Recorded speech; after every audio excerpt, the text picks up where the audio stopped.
एक आदमी को कपड़े उतारकर बिस्तर पर बांध दिया गया। फिर नीले तिलक को धीरे धीरे उसके शरीर में इंजेक्ट किया गया। तुरंत बाद आदमी को बहुत दर्द हुआ। उसका शरीर धीरे धीरे असामान्य हो गया और कुछ ही देर में वह एक पतली हड्डियों का ढांचा बन गया। फिर उसकी हड्डियां भी पारदर्शी हो गईं और वह एक पारदर्शी व्यक्ति बन गया। लेकिन क्योंकि शक्ति का ज्यादा उपयोग हो गया था, वह बेहोश हो गया।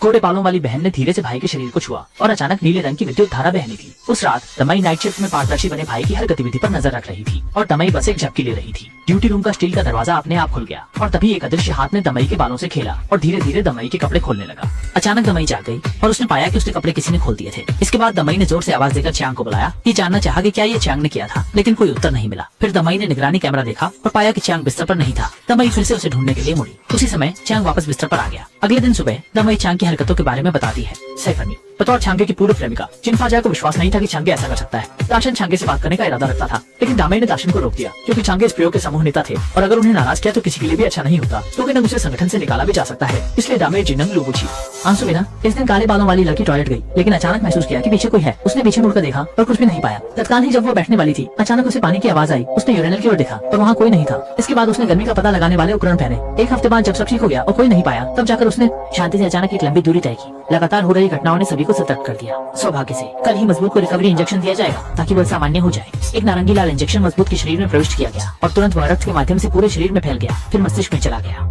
हालांकि चांगेला तो सामान्य रूप से बहाल हुए, न ही वह अत्यधिक पीड़ित हो गए। चांगे अत्यधिक खतरनाक हो गए, जिससे जीवन संकट में पड़ गया। सबके प्रयासों से चांगे की जान बच गई, लेकिन उन्हें सामान्य व्यक्ति के रूप में बहाल करना असफल रहा। इससे चांगे का मानसिक संतुलन विकृत हो गया। उन्होंने कपड़े पहने, सिर पर टोपी लगाई और सदस्यों की रोकथाम की परवाह किए बिना बाहर भाग गए। जब वह घर लौटे तो उन्होंने अनजाने में देखा कि पड़ोसी इमारत की जिनफानू वंग कपड़े उतार रही थी।